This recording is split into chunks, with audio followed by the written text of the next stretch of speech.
आरम्भम् ईश्वरिणं च मध्यमाम् अस्मदाचार्यपर्यन्तं वन्दे गुरुपरम्पराम् संसारदुःखजलधौ पतितस्वकामम् क्रोधादिनक्रमकरहैर्कबलीकृतस्य दुर्वासनानि गडितस्य निराश्रयस्य चैतन्यचन्द्रममदेहि पदावलम्बम् पाञ्चतत्त्वात्मकं कृष्णं भक्तरूपस्वरूपकम् भक्तावतारं भक्ताख्यं नमामि भक्तशक्तिकम् बर्हापीडं कटवरवपुः कर्णयोः कर्णिकारम् बिभ्रद्वासः कनककोशम् वैजयन्तीं च माला रन्ध्रानवेनरधरसुधया पूरयन् बृन्दारण्यं स्वपदरमणं प्राविशाद्गोपकीर्तिः वंशिविभूषितकरान्नवनीरदाभान् पीताम्बरधरोनविं विफलाधरोष्ठा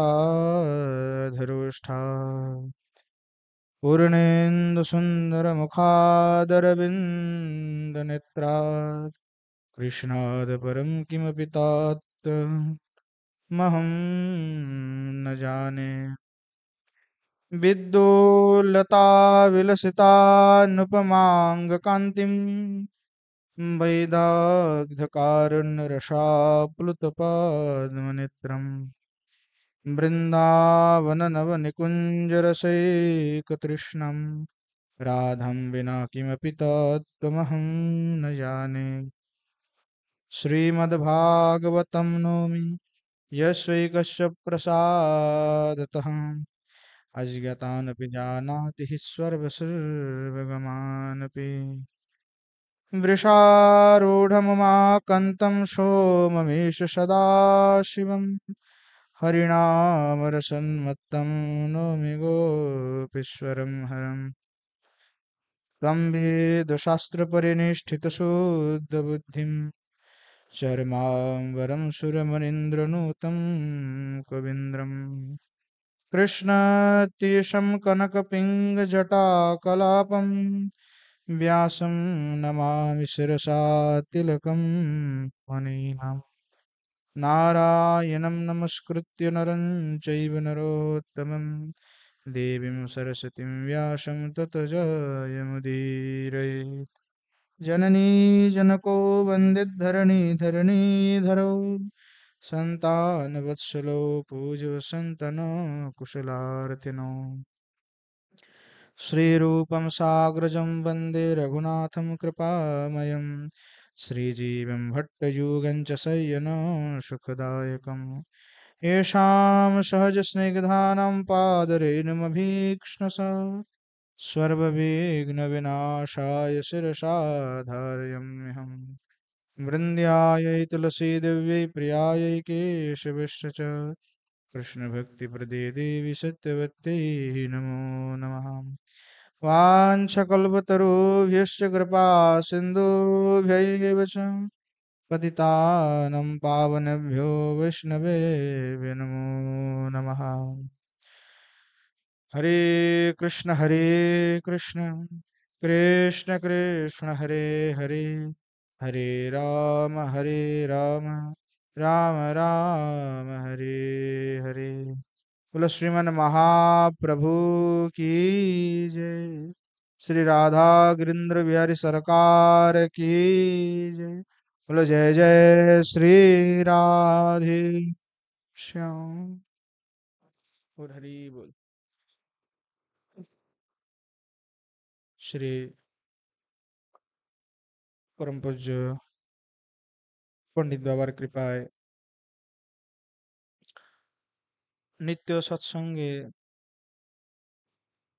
আমরা গৌড়ীয় বৈষ্ণব আচার্যগণের জীবনী, তাদের চরিতামৃত আস্বাদন করার সুবর্ণ সুযোগ পেয়েছি। পূর্বে আমরা শ্রী পরম পূজ্যপাদ শ্রী রূপ গোস্বামীজির পাবন চরিতামৃত আস্বাদন করেছি। আজ তারই পূর্বজ অগ্রজ শ্রী শ্রী শ্রীল সনাতন গোস্বামী প্রভুর জীবন চরিত কিঞ্চিত আস্বাদন করব।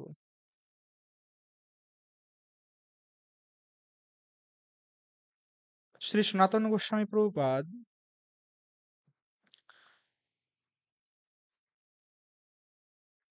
ব্রজলীলার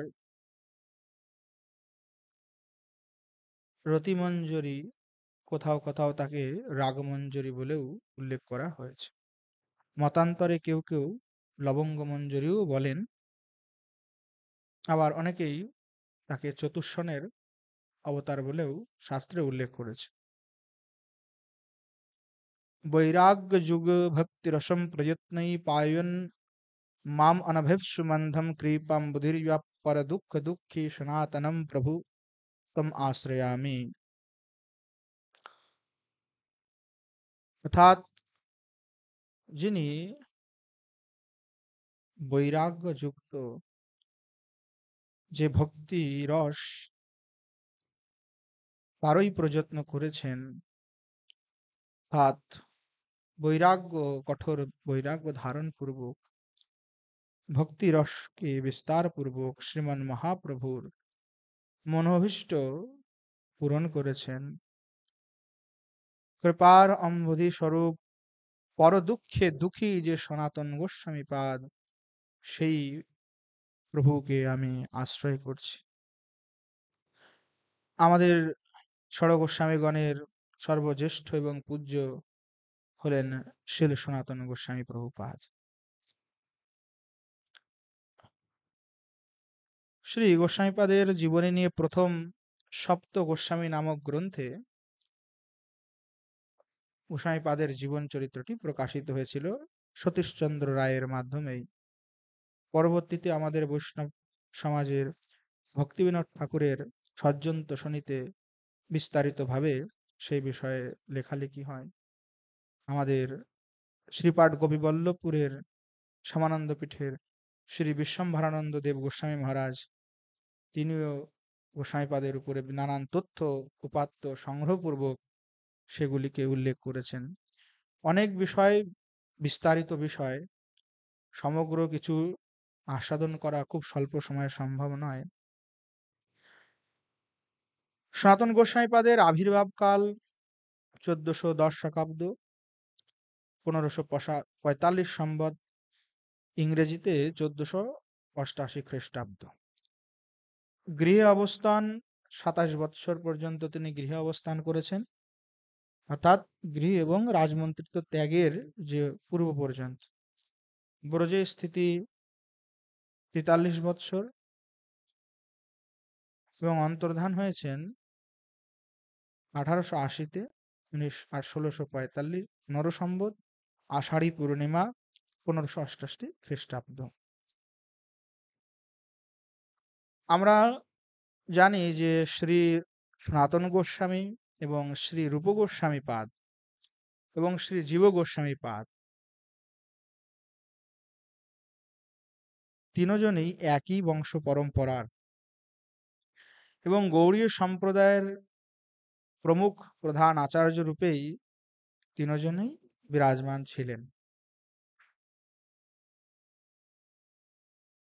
যেহেতু তাদের বংশের কিছু একটু পরিচয় আমাদের জানা দরকার, শ্রী সনাতন গোস্বামী, শ্রী রূপ গোস্বামী, শ্রী বল্লভ, এই তিনজনের নাম আমরা বিশেষভাবে শুনতে পাই।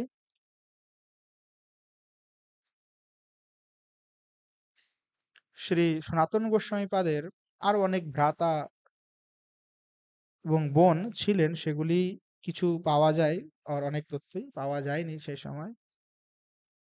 সনাতন গোস্বামীর গৃহে যখন তিনি ছিলেন তখন তার নাম ছিল অমর, এবং যখন গৌড়েশ্বর হোসেন শাহের কাছে তিনি মন্ত্রী পদে যখন অভিষিক্ত ছিলেন তখন তার নাম ছিল শাকর মল্লিক। যখন তিনি অর্থাৎ বুদ্ধিতে একেবারে বৃহস্পতির ন্যায় বিচক্ষণ ছিলেন, তাই ওনার নাম এই শাকর মল্লিক দেওয়া হয়েছে। আর শ্রীমান মহাপ্রভুর দেওয়া নাম হচ্ছে শ্রী সনাতন। শ্রী সনাতন গোস্বামী পাদ কি জয়। আর সমগ্র গৌড়ীয় সম্প্রদায়ের যে দেওয়া নাম, সেই নাম হলো শ্রী বড় গোসাই।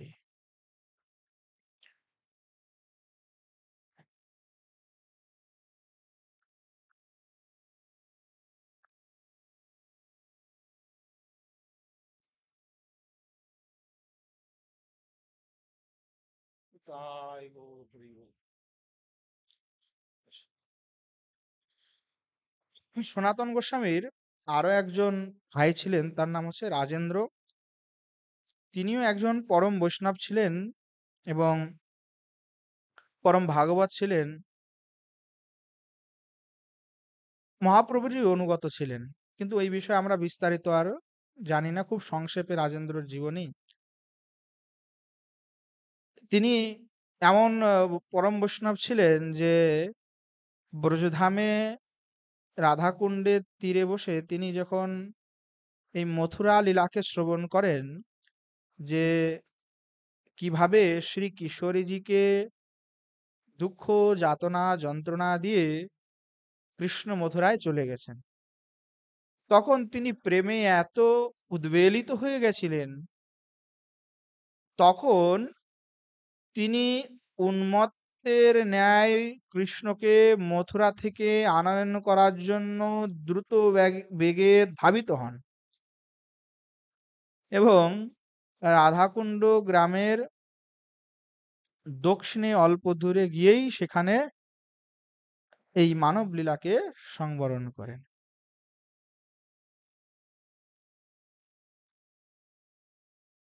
ভক্তিরত্নাকরে চৈতন্য চরিতামৃতে উল্লেখ আছে, তার মধ্যে রূপ সনাতন বড় শাখা, অনুপম জীব রাজেন্দ্র আদি উপশাখা।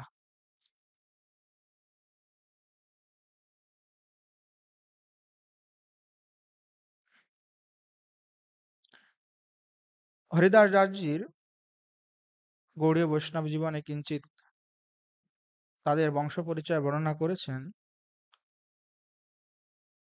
যে আমরা প্রায় শুনি যে রূপ সনাতন গোস্বামীপাদ সবসময় নিজেদেরকে অধম নীচ পতিত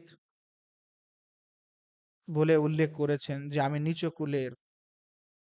কিন্তু আসলে নিজেরা ভক্তি ধর্মে ভাগবত ধর্মকে আশ্রয় করার কারণে অতীব দৈন্যতা এবং বৈরাগ্যের মূর্তি ছিলেন, তাই কখনো নিজেদের জাতি অভিমান করেননি, কুল অভিমান করেননি। কারণ মহাপ্রভু শিক্ষা দিয়েছেন, কৃষ্ণ ভজনে নাই জাতি কুল বিচার। অর্থাৎ বৈরাগী যারা সন্ন্যাস ধর্মকে আশ্রয় করেছেন, অর্থাৎ যারা কর্ম বিষয়ে লিপ্ত নন, সেই সমস্ত বৈষ্ণবদের কোনো জাতি কুলের বিচার হয় না। যতক্ষণ বিধিযুক্ত কর্মে আবদ্ধ ততক্ষণ পর্যন্ত বৈদিক ক্রিয়াতে কর্মাদির যখন করে ততক্ষণ পর্যন্ত বর্ণ এবং কুলাদির প্রয়োজন। কিন্তু কৃষ্ণ ভজনে যখন বিরক্ত হয়ে যায় কেউ, অর্থাৎ এই সংসার বন্ধন সমস্ত যখন সে পরিত্যাগপূর্বক একান্তভাবে কৃষ্ণের আশ্রয় করেন, তখন তার জাতিকুল আদির কোনো বিষয় থাকে না, তার অবশ্যই ভজনে অধিকার আছে। ভরদ্বাজ গোত্রীয় যজুর্বেদী ব্রাহ্মণ হলেন রূপ সনাতন। এনাদের সপ্তম পুরুষ পর্যন্ত শ্রী জীব গোস্বামী পাদ নিজে বৈষ্ণব তোষণের ভিতরে নিজের সপ্তম পুরুষ পর্যন্ত পরিচয় দিয়েছেন। ওনার থেকে ওনার উপরে যে সপ্তম পুরুষ, যে কোথার থেকে ওনার বংশ পরম্পরা এসেছে, যে ভরদ্বাজ গোত্রীয় যজুর্বেদী ব্রাহ্মণ, কর্ণাট দেশীয়, তার নাম সর্বজ্ঞ জগৎগুরু। ইনি সমগ্র ব্রাহ্মণগণের ভিতরে পূজ্য ছিলেন এবং কর্ণাটের রাজা ছিলেন। সর্বজ্ঞের যে পুত্র, তিনি ছিলেন অনিরুদ্ধ। ইনি যজুর্বেদের সুপণ্ডিত ছিলেন, মহাযশা ছিলেন, জগৎপূজ্য ছিলেন। এনার দুই মহিষী ছিল এবং দুই পুত্র, দুই মহিষী, দুই স্ত্রী, তাদের দুই সন্তান। এক হলো রামেশ্বর, এক হলো হরিহর। প্রথম জন যে রূপেশ্বর, অনেকে এখানে নামভেদ আছে, রামেশ্বর বলে বা রূপেশ্বরও বলে। তো এই যে রূপেশ্বর এবং হরিহর, তার ভিতরে প্রথম জন অর্থাৎ যে রূপেশ্বর, ইনি শাস্ত্র বিদ্যায় সুপণ্ডিত ছিলেন। আর যে হরিহর ছিল, সে শস্ত্র বিষয়ে খুব ভালো পারদর্শী ছিল। অনিরুদ্ধ দুই ভাইকে সমানভাবে রাজ্য বিভাজন করে বন্টন করে দিলেও, যখন পিতা নিত্যধামে প্রবেশ করেন, তখন হরিহর রূপেশ্বরের রাজ্যকে আক্রমণপূর্বক তার রাজ্য দখল করে নেন। তখন রূপেশ্বর নিরুপায় হয়ে নিজের স্ত্রী আদিকে নিয়ে পৌরস্ত্য দেশে আগমন করত। তত্রত্য মহারাজ শিখরেশ্বর মহেন্দ্র সিংহের সাথে মিত্রতা করে সেখানে এসে বসবাস করেন। অর্থাৎ নীলাচলে জগন্নাথ মন্দিরে ওখানকার যে তৎকালীন রাজা ছিলেন, সেখানকার সহিত এনাদের মিত্রতা ছিল। তো ওনারা এখানে ওনাদেরকে আশ্রয় দেন।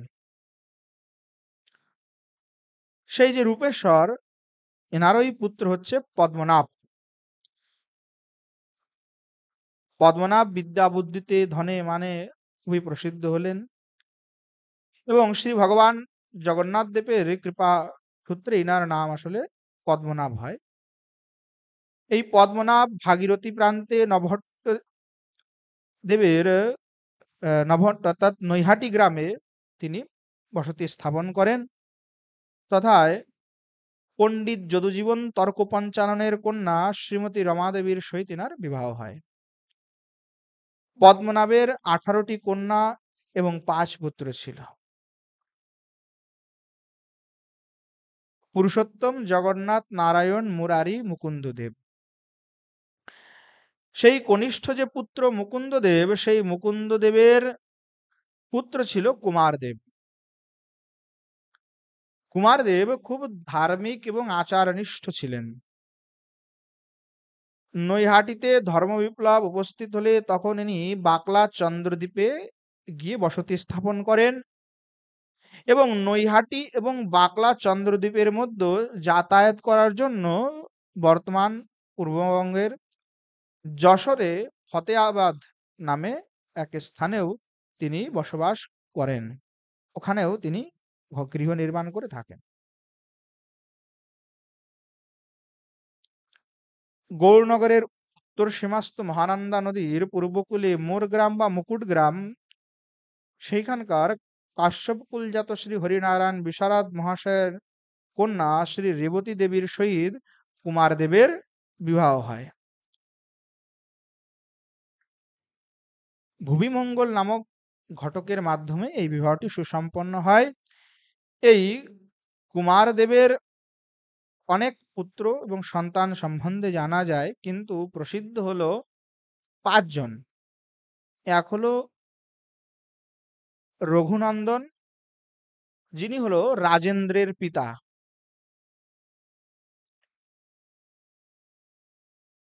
এবং শ্রীকান্ত নামে যার চরিত্র আমরা শুনতে পাই সনাতন গোস্বামী পাদের চরিত্রে, ভেট কম্বল দিয়েছিলেন, সেই শ্রীকান্ত আসলে ছিলেন সনাতন গোস্বামীর ভগ্নিপতি, মানে বোনকে বিবাহ দিয়েছিলেন শ্রীকান্তের সহিত। তাহলে ওনার একটা বোনও ছিল।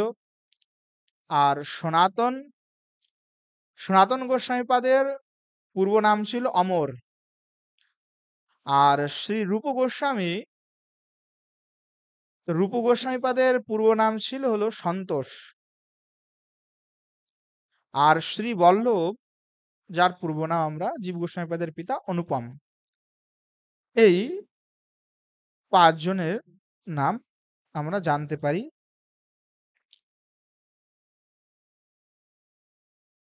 তো সনাতন গোস্বামীপাদ খুব বিদ্যা বুদ্ধিতে খুবই পারদর্শী ছিলেন। রূপ সনাতনের রাজকার্যের যে সূচনা, তার একটি বিশেষ কারণ আছে। কারণ সনাতন গোস্বামী ছিলেন বৃহস্পতির ন্যায় বুদ্ধিমান, বিচক্ষণ। কথা আছে যে রূপ সনাতন কিভাবে এই হুসেন শাহের ওখানে গিয়ে এত বড় পদ পেল, তার কি কারণ, সে সম্বন্ধে একটি ঘটনা উল্লেখ আছে। যে সেই সময় রাজারা স্তম্ভ বানাতেন, মন্দিরা স্তম্ভ, অর্থাৎ যেখানে দাঁড়িয়ে বহু দূর পর্যন্ত নিরীক্ষণ করা যায়। তখন তো আর দূরবীন ইত্যাদি আবিষ্কার হয়নি। তো স্তম্ভের উপরে উঁচু, ওখান থেকে দাঁড়িয়ে সব দূরে কি হচ্ছে না হচ্ছে একটা নিরীক্ষণ করা হয়। তো গৌড়েশ্বর যে হুসেন সাহা, তার পিরু সাহা নামে একজন রাজমিস্ত্রি ছিল, তার উপরে এই মন্দিরা স্তম্ভ নির্মাণের আদেশ হয়। পিরু সাহা বহু যত্ন সহকারে এই স্তম্ভ নির্মাণ করেন। সুন্দরভাবে এটা নির্মাণ হলেও তখনও শিবা আবরণ হয়নি। উপরে ওঠার জন্য শঙ্খ গর্ভস্থ মণ্ডল আকারে নীল পাথরের সোপানাবলী দিয়ে তখন গঠিত হয়েছে, সিঁড়ি হয়েছে। একদিনকে হুসেন শাহ ঘুরতে মন্দিরা স্তম্ভ পর্যবেক্ষণের জন্য সেখানে এসে উপস্থিত হন। এখন তিনি এসে দেখেন যে আমি যেভাবে বলেছিলাম ঠিক সেইভাবে সে সুন্দরভাবে সে এটাকে বানিয়েছে। তখন সে খুশি হয়ে পিরু শাহকে ডাক দেয় যে তোমার কার্য খুব সুন্দর হয়েছে, আমি খুব প্রসন্ন হয়েছি। তখন পিরু এসে বলে, মহারাজ, আমি তো এর থেকে আরো ভালো সুন্দর কাজ করতে পারি। কারণ রাজাদের কিন্তু হচ্ছে ঝটপট মন পরিবর্তন হয়ে যায়। তখন রাজা ক্রোধিত হয়ে বললেন, হারামজাদ নিমক হারাম, হুম, যদি তুই এর থেকে উত্তম কাজ করতে পারিস তাহলে সেটা না করে এরকম কেন করলি? রাজার মুড কিন্তু ওই 1 সেকেন্ডে বদলে গেল। হ্যাঁ, একদম সাথে সাথে বদলে গেল। এতক্ষণ খুব ভালো প্রশংসা করছিল, যেই বললো এর থেকে ভালো কাজ করতে পারি বলে, তাহলে এর থেকে ভালো কাজ করতে পারিস, তাহলে এখন খারাপ করেছিস। হ্যাঁ, রাজা একেবারে ক্রোধিত হয়ে গেল। তখন বললে ওনার ভৃত্যকে ডেকে, তার নাম ছিল হচ্ছে সরফরাজ খা, ডেকে বলছে, এই এক কাজ করো, এই মন্দিরের মদিরা স্তম্ভের উপর থেকে একে ফেলে দাও ধাক্কা দিয়ে। রাজার শনে শনে এদের মন পরিবর্তন হয়ে যায়। হ্যাঁ, এই জন্য বলে যে রাজ কর্মচারী যারা, তাদের সাথে খুব সাবধানে কথাবার্তা বলতে হবে, তাদের সাথে খুব সাবধানে চলতে হবে, নাহলে কখন যে কি করে বসে তা ঠিক নাই। এখন পিরুকে বলেছিল যে আমি তোমাকে পুরস্কার দেব, তুমি ভালো কাজ করেছো। তো পিরুকে বললো যে তোমাকে তো এখন ওখান থেকে উপর থেকে ফেলে দেবো, বলো তুমি তোমার কি তুমি পুরস্কার চাও। রাজাকে তখন পিরু বলছে, আর এখন যখন মরেই যাব তখন আর চাওয়া পাওয়ার কি আছে, তবে একটা জিনিস বলে যাই, এই স্তম্ভের নামটা আমার নামেই রাখবেন। হ্যাঁ, তখন উনি নাম রাখলেন পিরুষা মন্দির, পিরুষা মন্দিরা। ওখান থেকে ওকে ফেলে দিল, ফেলে দিয়ে ওখানে একেবারে ওই পিরুর অস্থি চূর্ণ বিচূর্ণ একবারে শেষ। এখন এই ঘটনার কয়দিন পর এখনো তো শিবা আবরণ হয়নি, এখনো তো কাজ বাকি আছে। সেদিন তিনি কি করলেন, হিঙ্গা নামে এক পেয়াদাকে, একদিন হিঙ্গা পেয়াদা নামে একজন পদাতিককে সঙ্গে নিয়ে ওই হোসেন শাহ আবার ওই স্তম্ভ দেখতে গিয়েছেন। দেখে এসে দেখলেন যে আসলে তো ওই মনে পড়লো যে আরে এ তো ফেলে দিয়েছিলাম, তো এখনো কাজ তো শেষ হয়নি, তো কাজটা তো শেষ করাতে হবে। তখন একটু ভাবাবেশে চলে গেছেন, রাজা মানুষ কখন কি ভাবাবেশে চলে যায়। ওই কি ভাবতে ভাবতে তখন হিঙ্গাকে বলছে যে তুমি মোর গ্রামে গিয়ে, মানে মাধাইপুরে গিয়ে মেদিনীপুরে যাও, এরকম বলেছে, মাধাইপুরে যাও। এখন কি জন্য যাও, কি ব্যাপার, সেটা আর বলে নাই। এখন ও যে জিজ্ঞাসা করবে যে কি কাজের জন্য যাব মহারাজ, এর ভিতরে কি হয়েছে, এখন অন্য একজন রাজকর্মচারী মুর্শিদ তিনি এসে পিছন থেকে ডাক দিয়েছেন। এখন হোসেন শাহ তখন তার সাথে কথা বলতে লেগে গেছে।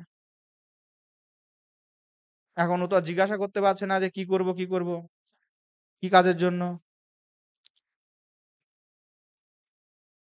এখন হিঙ্গাকে তো মহারাজ বলেছে যে মাধাইপুরে গমন করো। এদিকে উনি কথা বলছে ওর সাথে, আর ওই হিঙ্গার দিকে কঠোর দৃষ্টিতে তাকিয়ে আছে, বারবার তাকাচ্ছে তীব্র দৃষ্টিতে। হিঙ্গা বুঝতেছে যদি বেশিক্ষণ থাকি তাহলে এখানেই ভস্ম করে দেবে, মানে এখনই শেষ করে দিব। ওর থেকে নিজের ইষ্টকে স্মরণ করতে করতে করতে মাধাইপুরে গিয়ে গমন করলো। এখন বেচারা মাধাইপুরে গিয়ে চিন্তা করছে বসে বসে যে আমার তো মৃত্যু অবশ্যম্ভাবী, এখন চলে তো মাধাইপুরে আসে, এখন কি কার করবো, কি জন্য আসতে হবে সেটা তো আর বলেনি। এখন বেচারা এইদিকে ওইদিকে ঘোরাঘুরি করছে। এখন রূপ সনাতনের তো আগের থেকে খ্যাতি ছিল গ্রামে, মোর গ্রামে। এখন সবাই নতুন একটা পেয়াদা, সে সেই গ্রামে এরকম পাগলের মতো ঘোরাঘুরি করছে, কোনো কিছু নাই। আর দুই চারজন লোকজন দেখে বলছে এই পেয়াদা কেন ঘোরাঘুরি করছে। তো সবাই মিলে বলছে এই আমাদের রূপ সনাতন আছে, মানে অমর আর সন্তোষ আগে নাম ছিল, এই অমর সন্তোষ এনারা খুবই বুদ্ধিমান, এনাদের কাছে নিয়ে যাওয়া হোক, এনারাই সমাধান করবে। দুই চারজন লোক নিয়ে ডেকে ওনাকে গিয়ে বললো, দেখুন তো এই পেয়াদা এখানে খুব ঘোরাঘুরি করছে, কি ব্যাপার। তখন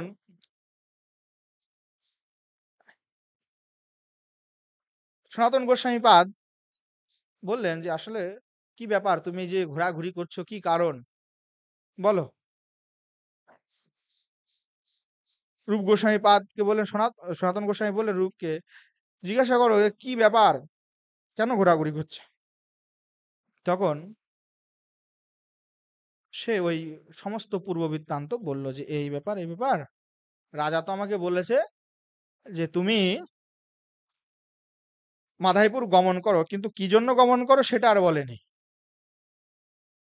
তখন ঘটনা শুনে দুই ভাই নির্ণয় দিলেন, আরে তোমাকে রাজমিস্ত্রি নিয়ে যাওয়ার জন্য বলেছে, তুমি এখান থেকে ভালো ভালো কিছু রাজমিস্ত্রি নিয়ে যাও, তাহলেই হবে তোমার কাজ সব সফল। এখন ওই অমর আর সন্তোষ মানে রূপ সনাতন গোস্বামী পাদের ওই বুদ্ধিটা শুনে ও ভালো ভালো রাজমিস্ত্রি নিয়ে একেবারে সোজা রাজার কাছে পৌঁছে গেছে, হুসেন শাহের কাছে। এখন রাজার কাছে পৌঁছে গেলে রাজা তো একবারে খুব খুশি হয়ে গেছে যে হিঙ্গার তো খুব ভালো বুদ্ধি। হ্যাঁ, আমি তো তাকে বলিও নাই যে কি করতে হবে না করতে হবে, কিন্তু সে খুব ভালোভাবে বুঝে গেল, এ তো খুব ভালো সুবুদ্ধি সম্পন্ন লোক। তা বললো যে আরে তুমি তো অনেক সুন্দর কাজ করছো, তোমাকে পুরস্কার দেবো। এখন দেখতেছি যে কোনোভাবে রাজা মানুষ কখন কোন মুড বদলে যায়, সত্যি কথাটা বলেই ফেলি, না হলে দেখা যাচ্ছে পরে জানতে পারলে আমাকে আবার গর্দান উড়িয়ে দিবে। বলছে মহারাজ পুরস্কার তো আমাকে দরকার না, আমার পুরস্কার আমার পাত্র নই। বলছি কেন। বলছে আপনি তো এইভাবে বলেছিলেন যে কাজের জন্য এই মাধাইপুরে গমন করো, কি কাজের জন্য গমন করো সেটা তো আর বলেননি, কিন্তু আপনি ওই যে বারবার আমার দিকে এমন ভাবে তীব্র দৃষ্টি দিচ্ছিলেন, ওটাতে আমি ভয় পেয়ে একেবারে দৌড়ে মাধাইপুরেই চলে গেছি। কিন্তু সেখানে গিয়ে তো আমি মৃত্যুকে চিন্তা করেই ভয়ভীত হচ্ছিলাম। সেখানে কিছু লোকজন আমাকে এই দুই ভাইয়ের সাথে মেলালো, এই অমর আর সন্তোষ। তারা আমার সমস্ত ঘটনাকে শুনিয়ে তারা দুইজন এটাই বললেন যে তুমি রাজমিস্ত্রি নিয়ে চলে যাও, রাজা তোমার প্রতি প্রসন্ন হবে।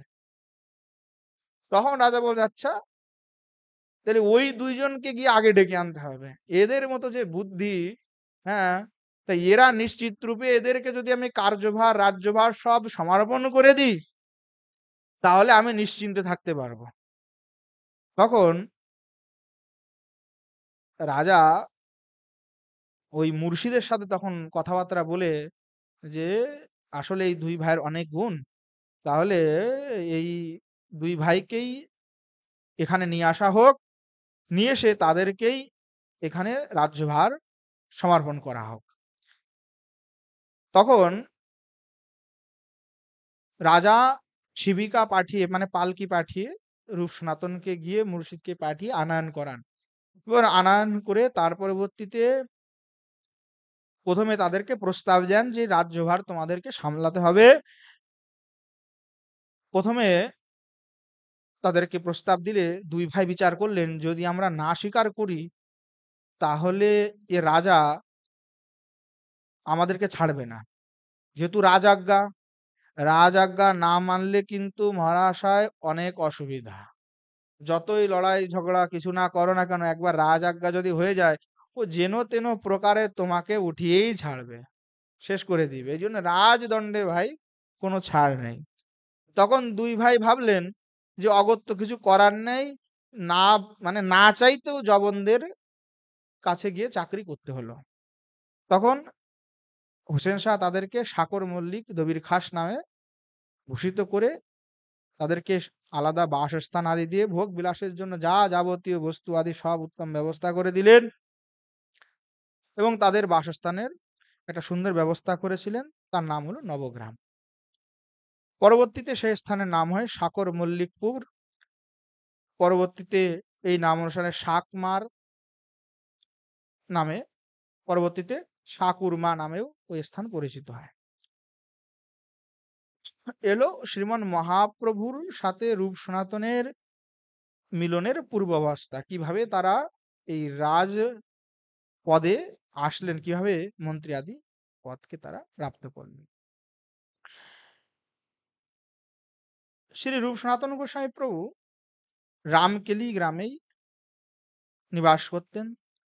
দুজনেই কিন্তু আগে থেকেই ভক্তিতে খুবই তন্ময় ছিলেন। এমন নয় যে তারা মহাপ্রভুর সঙ্গে এসেই কেবল ভক্তিকে জেনেছেন, এমন নয়। তারা পূর্বে থেকেই ভক্তি ধর্মে আশ্রয়ে ছিলেন। অধ্যয়ন আদি সমস্ত কিছু একেবারেই প্রথম বাল্য অবস্থাতেই সংস্কৃত আদি শাস্ত্রে, সমস্ত শাস্ত্রে খুব নিপুণ ছিলেন। সার্বভৌম ভট্টাচার্যের যে ভাই ছিল বিদ্যা বাচস্পতি, সর্বানন্দ বিদ্যা বাচস্পতি, তার থেকে ভাগবত আদি শাস্ত্র অধ্যয়ন এবং দীক্ষা গ্রহণ সনাতন গোস্বামীপাদ করেছিলেন বলে শাস্ত্রকাররা লিখেছেন। সেইখানে রূপ সনাতন গোস্বামীপাদ বৃন্দাবনের আদলে অনেক স্থান নির্মাণ করেছিলেন, শ্যামকুণ্ড, রাধাকুণ্ড, স্মৃতি তীর্থ হিসাবে। সেগুলি বানিয়ে সেখানে আছে যে শ্যামকুণ্ড রাধাকুণ্ডের মাঝে ওই কদম্ব বৃক্ষ লাগিয়েছিলেন অনেক। সেই কদম্ব বৃক্ষের নিচে বসে সনাতন গোস্বামীপাদ রাধাকৃষ্ণের চিন্তন করতেন, এবং সেইখানে বিভিন্ন পণ্ডিত বিদ্বান সাধু বৈষ্ণবদেরকে নিয়েও তিনি সৎসঙ্গ ওখানে করতেন প্রথম থেকেই। মানে রাজার রাজকার্য যখন যেতেন তখন তারা ওই জবন ম্লেচ্ছদের মতোই বেশ আদি ধারণ করতেন, কিন্তু যখন রাজকার্য থেকে চলে আসতেন ঘরে ফেরত, তখন সমস্ত বস্ত্রকে খুলে ফেলে দিয়ে আবার শুচি হয়ে নতুন বস্ত্র আদি পরিধান করে পরবর্তীতে আবার নিজেরা সেই সমস্ত কিছু পরিত্যাগ করে সুন্দরভাবে আবার সেই ঠাকুরের অর্চনা আদি করতেন, সেবা পূজা করতেন। শ্রী সনাতন প্রভুর বাল্যকাল সম্বন্ধে শ্রী জীব গোস্বামীপাদ লঘুতোষণীর উপসংহারে লিখেছেন যে শ্রী ভাগবতম প্রাপ্য স্বপ্নে প্রাতশ্চ জাগরে স্বপ্ন দৃষ্টাদেবম বিপ্রাত প্রথমে বয়সে স্থিতা মমজ্জু ভাগবত প্রেমামৃতো মহাম্বধু তেষামেব হি লিখোয়ম সনাতন নামিনাম। বলছেন ভক্তিরত্নাকর এই শ্লোকের আর কি অনুবাদ নরহরি চক্রবর্তী পাঠ করেছেন, যে সনাতনের অতি অদ্ভুত চরিত শ্রীমদ ভাগবতে যার অতিশয় প্রীত। প্রথম বয়সে স্বপ্নে এক বিপ্রবর, শ্রীমদ ভাগবত দেই আনন্দ অন্তর। স্বপ্ন ভঙ্গে সনাতন ব্যাকুল হইল, প্রাতে সেই বিপ্রশ্রী ভাগবত দিল। পাইয়া মহাভাগবত মহর্ষ চিতে, মগ্ন হইলা প্রভু প্রেমামৃত সমুদ্রেতে।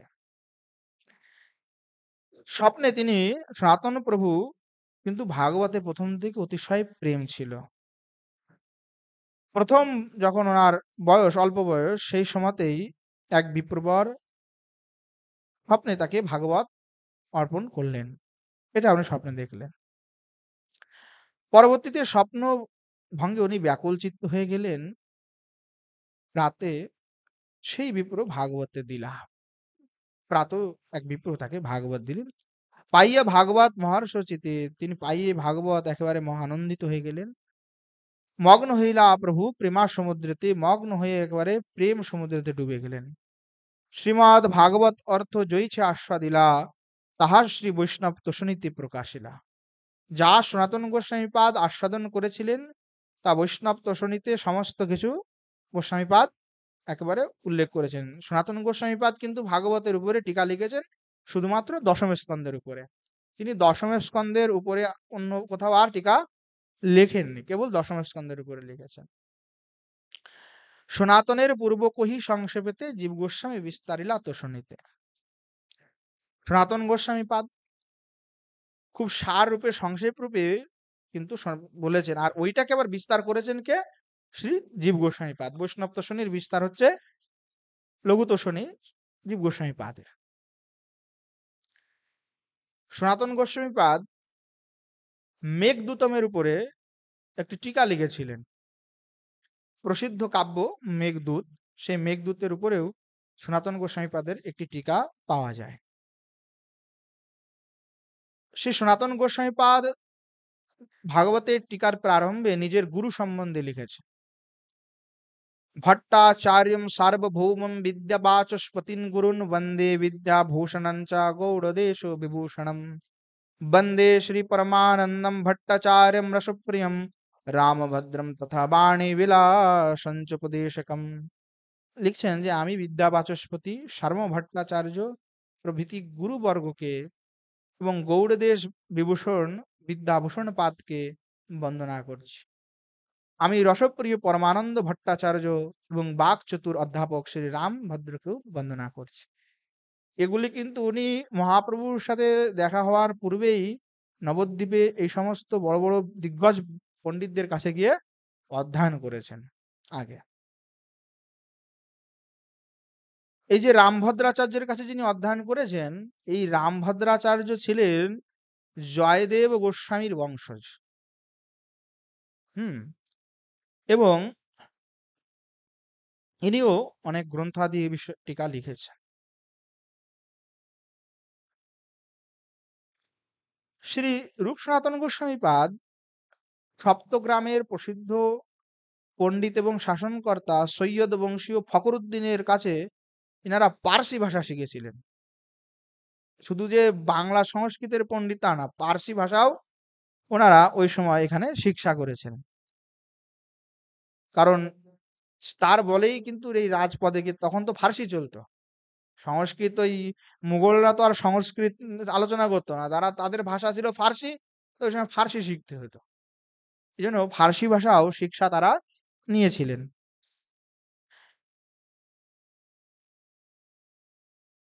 তো সেই যে রামচন্দ্র রামভদ্র কথা উল্লেখ আছে, কবিকুল তিলক শ্রী জয়দেব গোস্বামীর বংশজ, ইনি আবার সাক্ষাৎ হচ্ছেন নিত্যানন্দ প্রভু শিষ্য ছিলেন। ইনার যে কনিষ্ঠ ভ্রাতা ছিল রামচন্দ্র, তিনিও হচ্ছেন নিত্যানন্দ প্রভু শিষ্য ছিলেন, সাক্ষাৎ শিষ্য। এনাদের পরম্পরাতে রাম রায়জি হয়েছেন পরবর্তীতে। রাম যে নিত্যানন্দ প্রভু যে শিষ্য, তিনি এই একটি টিকা লিখেছিলেন, সেটি হচ্ছে গৌর বিনোদিনী বৃত্তি। ব্রহ্মসূত্রের প্রথম যে গৌড়ী সম্প্রদায়ের যে ভাষ্য অচিন্ত ভেদাভেদ, আমরা বলদেব বিদ্যাভূষণের কথা অনেকেই জানি, কিন্তু এই যে রামভদ্র নিত্যানন্দ প্রভুর সাক্ষাৎ মন্ত্র শিষ্য যে শ্রী রামরায় গোস্বামী পাদ ছিলেন, এনারা ওই একই বংশেরই। তো এই যে রামরায় গোস্বামী ছিলেন, ইনি প্রথম সংস্কৃতে ব্রহ্মসূত্রের উপরে অচিন্ত ভেদাভেদ বাদ সম্বন্ধে লেখেন এবং সেটি নিত্যানন্দ প্রভুকে দেখিয়েছিলেন। সেটির নাম ছিল হচ্ছে শ্রী গৌর বিনোদিনী বৃত্তি। এবং সেইখানেই নিত্যানন্দ প্রভু আদির বন্দনা আদি করেছেন, নিজেদের বংশ পরিচয় দিয়েছেন এবং এই পরম্পরাতেই কিন্তু তারা অধ্যয়ন করেছেন, অর্থাৎ সনাতন রূপ গোস্বামী পাদে ইনাদের থেকে অধ্যয়ন শাস্ত্র আদি অধ্যয়ন করেছেন। এবং পরবর্তীতে এই গ্রন্থ প্রকাশিত হয়। সেখানে আমাদের সম্প্রদায়, যে মাধ্য সম্প্রদায় থেকে গৌড়ীয়দের কিভাবে এসেছে, কি বৃত্তান্ত, এ সম্বন্ধে সেখানে সুন্দরভাবে পরিষ্কারভাবে করা আছে। এবং সেইখানে একটা সুন্দর জিনিস আমি পড়তে পড়তে পেলাম যে আমাদের পণ্ডিত বাবা যখন এই গ্রন্থ প্রকাশিত হয় প্রথম, তখন পণ্ডিত বাবা আর কি আমাদের কৃপাসিন্ধু বাবা ওই সংস্কৃতে একটি সম্পাদকীয় লিখে দিয়েছিলেন, মানে সম্মতি পত্র, যে গ্রন্থয়াম শ্রীধাম বৃন্দাবন বাস্তব্য শ্রী শ্রী 108 রামকৃষ্ণ দাস বাবাজি महाराज आज्ञया श्री जगन्नाथ पुरिस्त राधाकांत मठाधीश राधाकृष्ण गोस्वामी भी কলিকাতাস্থ বিদ্যাভূষণ রসিক মোহন শর্মদেবন শাস্ত্রীদা প্রকাশনিতম। অর্থাৎ পণ্ডিত বাবাকে দেখিয়ে তার আজ্ঞা নিয়েই কিন্তু এই পুস্তকটি লেখা হয়েছিল। নিবেদক সেখানে কৃপাসিন্ধু দাস দাউজি বাগিচা শ্রীধাম বৃন্দাবন, এটা সেখানে লেখা ছিল। তো ওই যে গ্রন্থ যে প্রকাশিত হয় সেখানে বাবাজি মহারাজেরও আজ্ঞা ছিল যে এই গ্রন্থ প্রকাশিত করো। তো এই জন্য সনাতন গোস্বামী পাদের যে পরম্পরা ধারা, যিনি যার কাছে অধ্যয়ন করেছেন, কোনো লৌকিক কবির কাছে অধ্যয়ন করেননি, যিনি সাক্ষাৎ জয়দেব গোস্বামীর বংশজ, তার থেকে অধ্যয়ন করলে ভাগবত আদি শাস্ত্রের মর্মার্থ তো প্রাপ্তই হবে। কবি কর্ণপুর গোস্বামী সনাতন গোস্বামী পাদের সম্বন্ধে লিখেছেন, যা রূপমঞ্জরি পৃষ্ঠা পুরা সিদ্রতি মঞ্জরি সোচ্চতে নাম ভেদিন লবঙ্গ মঞ্জরি বুধেই সাধ্য গৌরা ভিন্না তনু সর্বরাধ্য সনাতনা তমেব প্রবিশদ কার্যন্মনি রত্ন সনাতনা। যে সনাতন গোস্বামী পাদ ব্রজলীলার রতিমঞ্জরি নাম ভেদে কেউ কেউ লবঙ্গ মঞ্জরি বলেন, আর সনাতন গোস্বামী পাদের সহিত মহাপ্রভুর একান্ততা, সেই কথাই কিন্তু শ্রী কবি কর্ণপুরজি বললেন যে সনাতন গোস্বামী পাদ হচ্ছেন মহাপ্রভুর হৃদয়। সনাতন গোস্বামীকে মহাপ্রভু অতীব নিজজন, তিনি প্রচুর প্রচুর তাকে স্নেহ করতেন, ভালোবাসতেন। তাই তার দীক্ষাগুরু সম্বন্ধে তিনি ওই বিদ্যা বাচস্পতি গুরুন বলে উল্লেখ করেছেন। এবং আচার্যপাদরা বলেন যে বিদ্যা বাচস্পতি ইনি মাধবেন্দ্র পুরীপাদেরই শিষ্য ছিলেন, যে সর্বানন্দ বিদ্যা বাচস্পতি। তো রূপ সনাতন গোস্বামীর বিষয়ে তারা কিন্তু যখন মহাপ্রভুর যখন দর্শন অভিলাষ হয়, এই জন্য কিন্তু পুরস্চরণ করিয়েছিলেন 2 বার। এর পুরস্চরণের ফলেই কিন্তু মহাপ্রভু দর্শন হয়েছে। আচ্ছা, পুরস্চরণ করিয়েছিলেন কিন্তু মহাপ্রভুর জন্য মন্ত্র দিয়ে না, কৃষ্ণ মন্ত্রে পুরস্চরণ করেছিলেন। এখন পুরস্চরণ করতে হলে কিন্তু দীক্ষার ছাড়া পুরস্চরণ করা যায় না। ওনারা ব্রাহ্মণ দিয়ে পুরস্চরণ করিয়েছিলেন। এবং বৈষ্ণব সমাজে এই পুরস্চরণের বিধি আছে, যে গোপাল মন্ত্রের অনেকেই মহাত্মারা পুরস্চরণ করে থাকেন। এই পুরস্চরণের অনেক বিধি আছে। রূপ সনাতন রামকেলি গ্রামে প্রভুকে মিলাইয়া গেলা আপন ভাবনে, 2 ভাই বিষার ত্যাগের উপায় সৃজিল, বহুদান দিয়া 2 ব্রাহ্মণ করিল। কৃষ্ণ মন্ত্রে করাইল 2 পুরস্চরণ, অচিরাতে পাইবারে সে চৈতন্য চরণ। তারা পুরস্চরণ করিয়েছিলেন। পুরস্চরণের অনেক অনেক বহুবিধ নিয়ম আছে, সেগুলি আর এখানে বলার বিষয় নয়।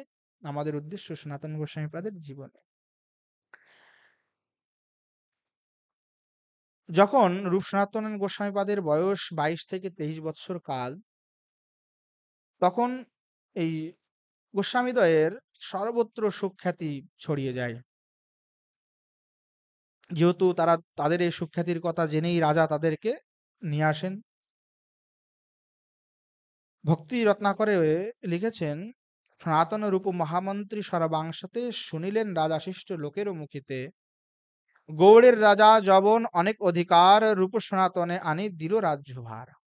ম্লেচ্ছ ভয়ে বিষয় করিল অঙ্গীকার, এই দুই প্রভাবে রাজ্য বৃদ্ধি হইল তার। সনাতন গোস্বামী রূপ গোস্বামী পাদকে যখন রাজ্যভার অর্পণ করলেন, তার পরবর্তীতেই তার রাজ্য কিন্তু অনেক বাড়তে থাকলো। সনাতন গোস্বামী পাদ যেহেতু বাল্যকাল থেকেই শ্রীমদ্ ভাগবতের আস্বাদন করতেন, সবসময় তার মনের ভিতরে কিন্তু একটা ভাব ছিল যে কৃষ্ণ দর্শন কবে হবে, কবে সেই যুগল চরণ প্রাপ্তি হব। কিন্তু যেন প্রভুর কৃপা হচ্ছে না, তাই তথাপি এই বিষয়ের ভিতরে না চাইতেও তাদের বিষয়ের প্রতি কোনো রুচি নাই, তথাপি বিষয়ে যেন বেঁধে গেছেন।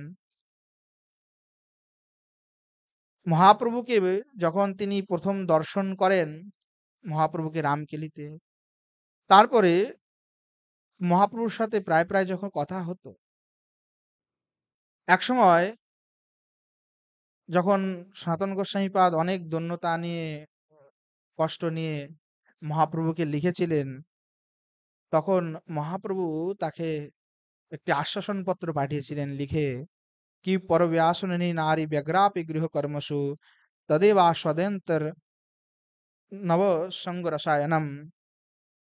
বলছেন, মহাপ্রভু বললেন যে পর পুরুষানুরক্তা রমণী যেরূপ গৃহকর্ম সময়ে অত্যন্ত ব্যগ্রতা প্রদর্শন করেও সর্বদা অন্ধকরণে কান্তের স্মরণের দ্বারা নব নব সংগ্রস আস্বাদন করেন, তদ্রূপ রাগমার্গীয় ভক্তগণ বাইরে বিষয়ের ন্যায় লোক ব্যবহার প্রদর্শন করেও অন্তরে অনুক্ষণ নিজ ইষ্ট বস্তু শ্রীকৃষ্ণ স্মৃতিতে সংলগ্ন থাকেন। মহাপ্রভু উদাহরণটা কিন্তু খুব সুন্দর উদাহরণ দিলেন। উদাহরণটা মহাপ্রভুর একেবারে হৃদয় লাগার মতো কথা।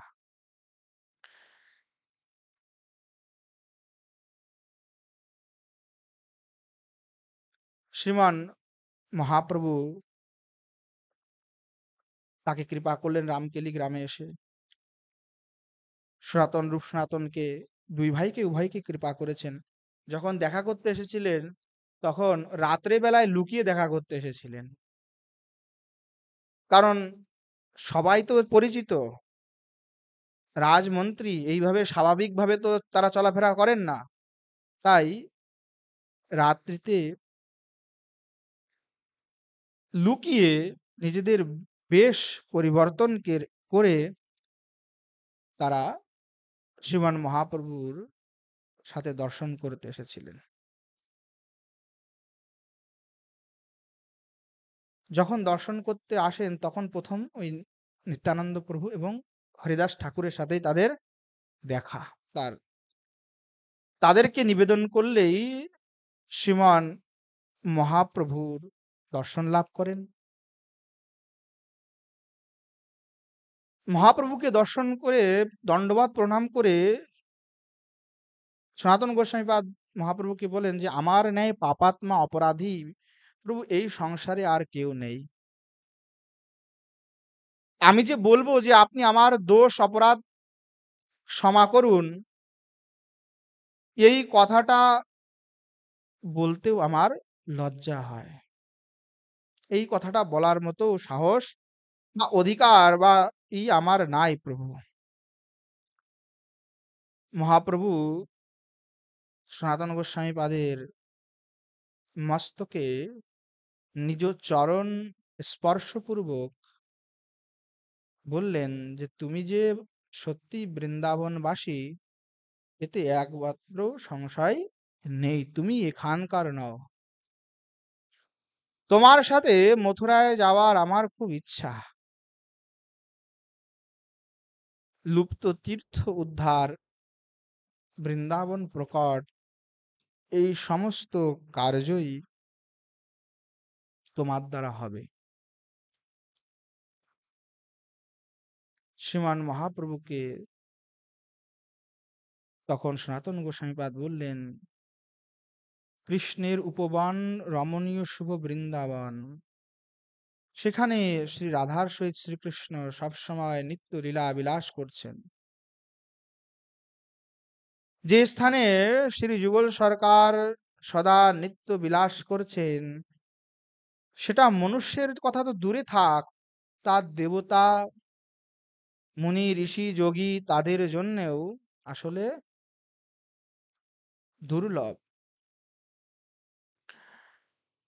আর সেই নির্জন বৃন্দাবনে যদি বহু লোক নিয়ে গমন করা হয়, তবে কি সেখানে সুখ পাওয়া যাবে?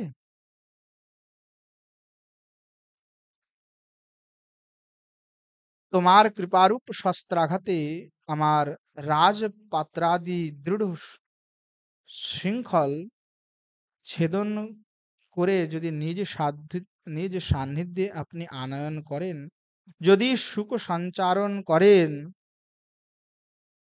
যদি শক্তি সঞ্চারণ করেন প্রভু, তবেই আপনার সুখমতো মনোপুত মনোভীষ্ট অবশ্যই আমি পূরণ করব। মহাপ্রভু তার কথায় সন্তুষ্ট হয়ে বললেন, কৃষ্ণ তোমার মনোরথ অবশ্যই পূর্ণ করবে। তখন দুই ভাই শ্রীমান মহাপ্রভুর চরণ একান্ত শরণাগত হয়ে বলতে লাগলেন, জয় জয় শ্রীকৃষ্ণ চৈতন্য দয়াময় পতিতে পাবন জয় জয় মহাশয়। নিচ জাতি নিচ সঙ্গী করি নিচ কাজ, তোমার অগ্রতে প্রভু কহিতে বাসি লাজ। মত্তুল্য নাস্তি পামাত্মা না অপরাধী চ কশ্চন, পরিহারোপি লজ্জা মে কিম ব্রুবে পুরুষোত্তম। পতিত পাবন হেতু তোমার অবতার, আমা বই জগতে পতিত নাহি আর। জগাই মাধাই দুই করিলে উদ্ধার, তাহা উদ্ধারিতে শ্রম নহিল তোমার। ব্রাহ্মণ জাতি তারা নবদ্বীপে ঘর, নিচ সেবা নাহি করে নহে নিচের কুরুপর। সবে এক দোষ তার হয় পাপাচার, পাপ রাশি দহে নামা ভাসাইও তোমার। তোমার নাম লইয়া তোমার করিল নিন্দন, সেই নাম হইল তার মুক্তির কারণ। জগাই মাদাই হইতে কোটি কোটি গুণ, অধম পতিত পামি আমি দুইজন। রূপ সনাতন গোস্বামী পাদ নিজেদেরকে এত পাপী, এত অধম, এত তারা নিজেদেরকে নিকৃষ্ট ভাবেন, এত দৈন্যতা, হ্যাঁ, যে তারা ব্রাহ্মণ হওয়ার পরেও শুধুমাত্র যবনের ধনকে অঙ্গীকার করেছিলেন বিধায় কখনো জগন্নাথ মন্দিরে যেতেন না। যে আমরা পতিত হয়ে গেছি, মিলেচ্ছদের সাথে ওঠা বসা করে, জবনদের সাথে ওঠা বসা করে আমরা শেষ হয়ে গেছি। আর এখন আমাদের বৈষ্ণব সমাজের একটু কয়েকদিন আসলেই মনের ভিতরে একটা বাসনা, তথাপি আমাদের পরম্পরার দিকে গৌড়ীয় বৈষ্ণবদের দিকে তো একটু ঠিক আছে, কিন্তু নতুন নতুন যারা অভিনব বৈষ্ণব হচ্ছেন, তাদের আসার সাথে সাথেই মনের ভিতরে একটা ভাব যে আমি কিছু একটা হয়ে গেছি। হ্যাঁ, দীক্ষা হলো, গুরুদেব উপবিদ দিলেন, বাস ব্রাহ্মণ দীক্ষা হয়ে গেছে, আমি ব্রাহ্মণ হয়ে গেলাম।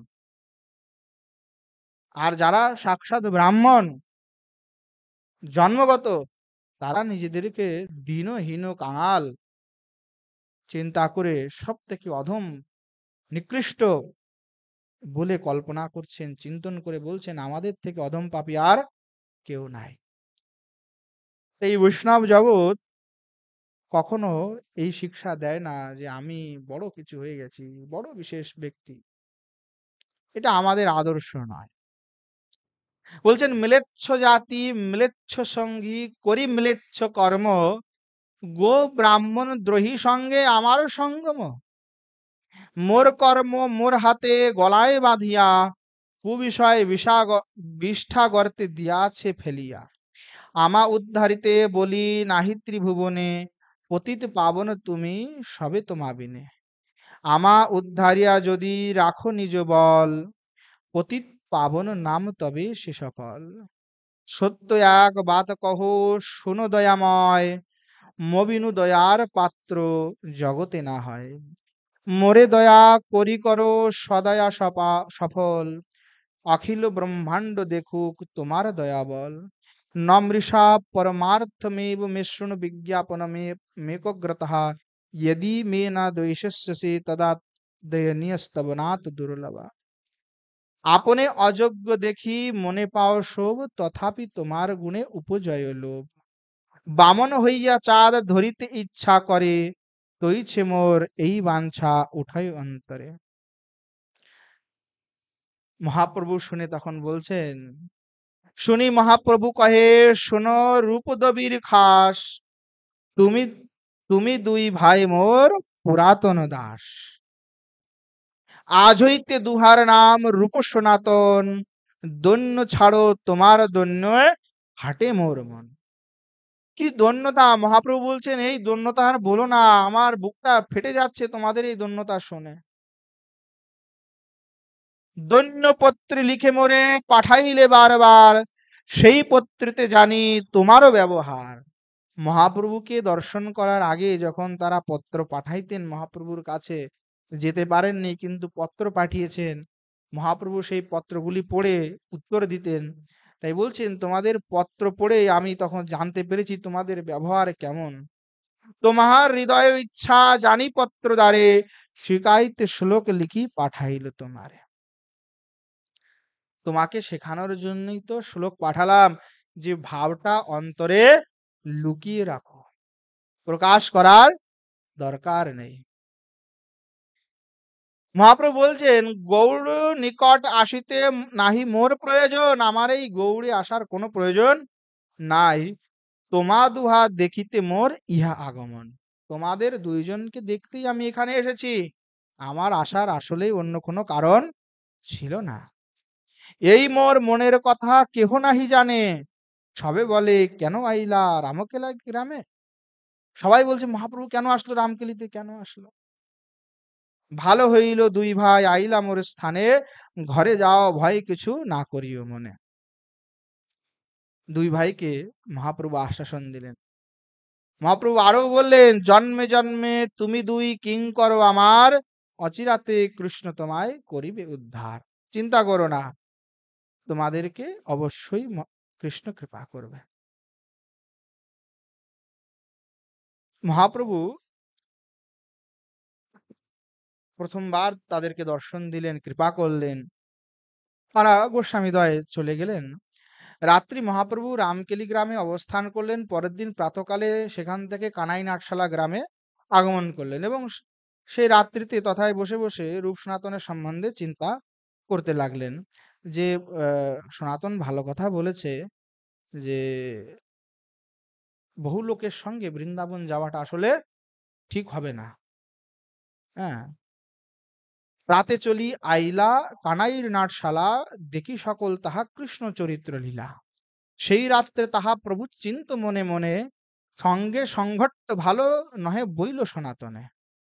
দুই ভাই ভক্তরাজ কৃষ্ণ কৃপা পাত্র, ব্যবহারে রাজমন্ত্রী হয় রাজপাত্র। বিদ্যা ভক্তি বুদ্ধি বলে পরম প্রবীণ, তবু আপনাকে মানে তৃণ হইতেহীন। তার দন্য দেখি শুনি পাষাণ বিদরে, আমি তুষ্ট হইয়া তবে কহিল দুহারে। উত্তম হইয়া হীন করি মানহ আপনারে, অচিরে করিবে কৃষ্ণ তোমার উদ্ধারে। এত কহি আমি যবে বিদায় তারে দিলা, গমন কালে সনাতন প্রহেলি কহিলা। মানে প্রহেলি বাক্য মানে একেবারে ঘুরিয়ে কথা বলা, মানে তার ভিতরে নিশ্চয়ই কোনো একটা তাৎপর্য লুকিয়ে আছে।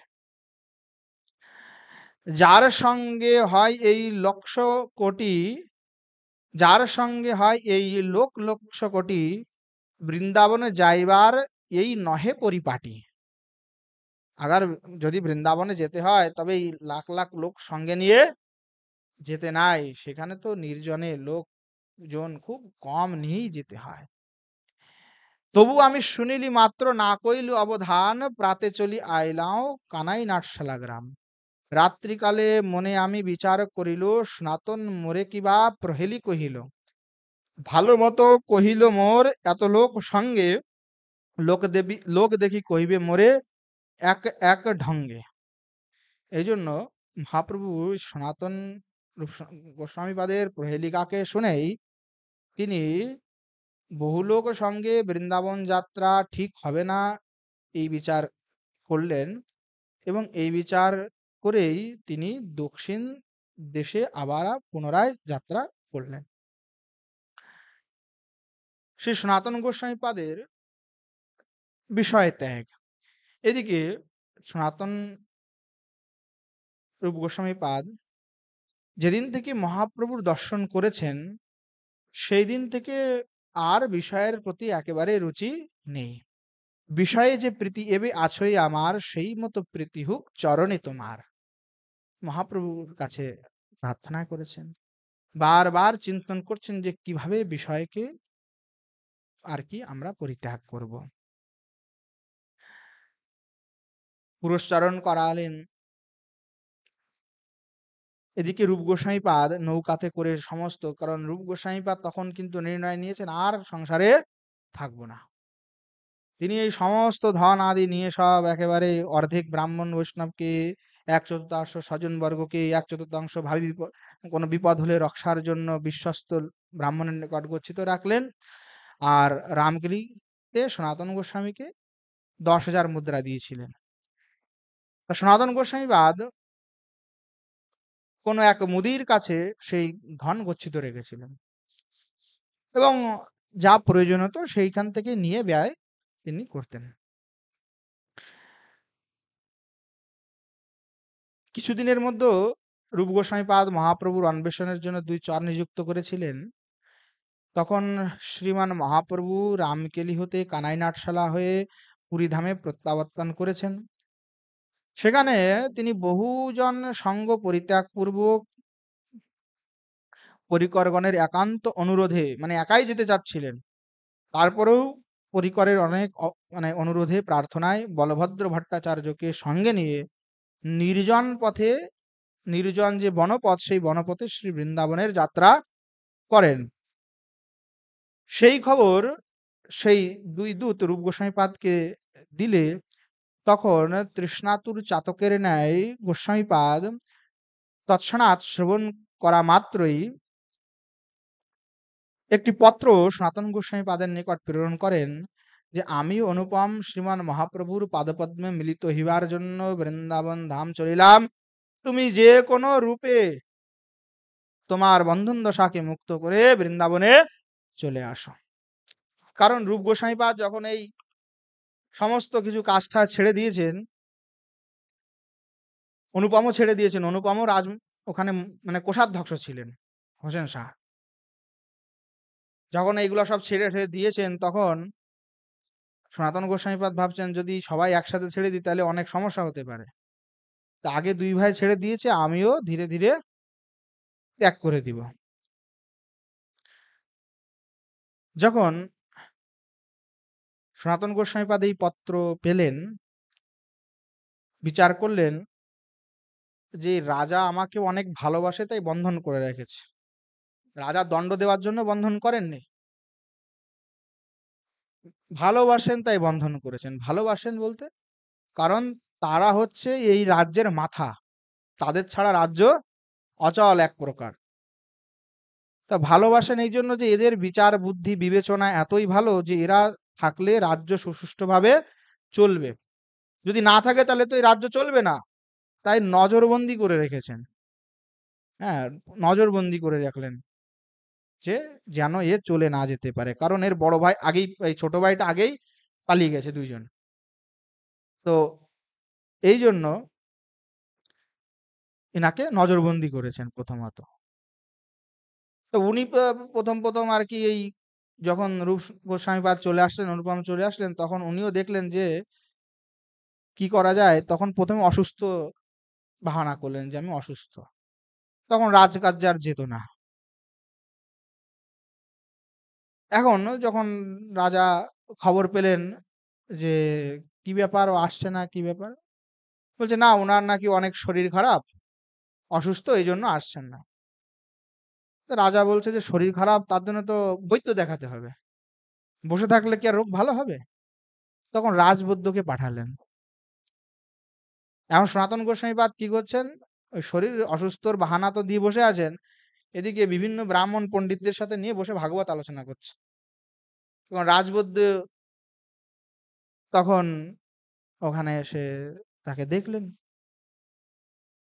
বলছেন যে কি ব্যাপার, বলছে আমি অসুস্থ। তখন রাজবৈদ্য খুব সুন্দরভাবে পরীক্ষা করলেন, পরীক্ষা টরীক্ষা করে রাজাকে গিয়ে খবর দিলেন যে ওসব কোনো রোগ টোগ কিছুই না, একেবারে সুস্থ আছে, কোনো শরীরে কোনো রোগই নাই। তখন রাজা ভাবছেন যে আচ্ছা,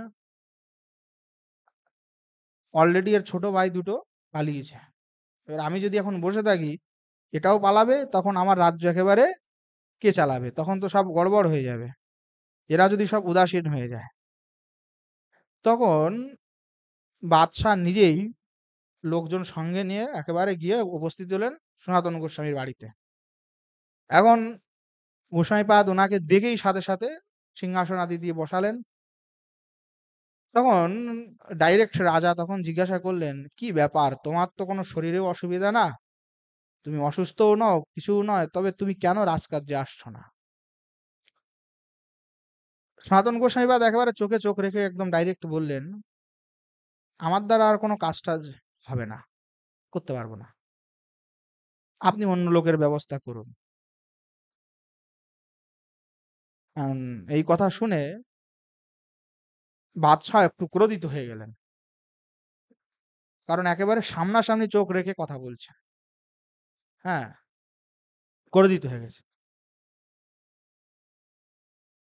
বললেন, এহ, আমি তোমার বড় ভাই, আমি দেশ বিদেশে যুদ্ধ করি, হ্যাঁ, এদিকে ওইদিকে ঘুরে বেড়াই, মৃগয়ায় ব্যস্ত থাকি, আমার দ্বারা রাজকার্য সম্ভব নয়। তুমি যদি রাজকার্য বন্ধ করে এখানে বসে থাকো তাহলে কি করে চলবে? তখন সনাতন গোস্বামী বললেন যে আপনি হলেন গৌড়েশ্বর স্বতন্ত্র পুরুষ, আপনি দণ্ড বিধান করতেই পারেন, যে যা দোষ করেছে তাকে সমুচিত আপনি ফল প্রদান করুন, আমি আর কি বলবো।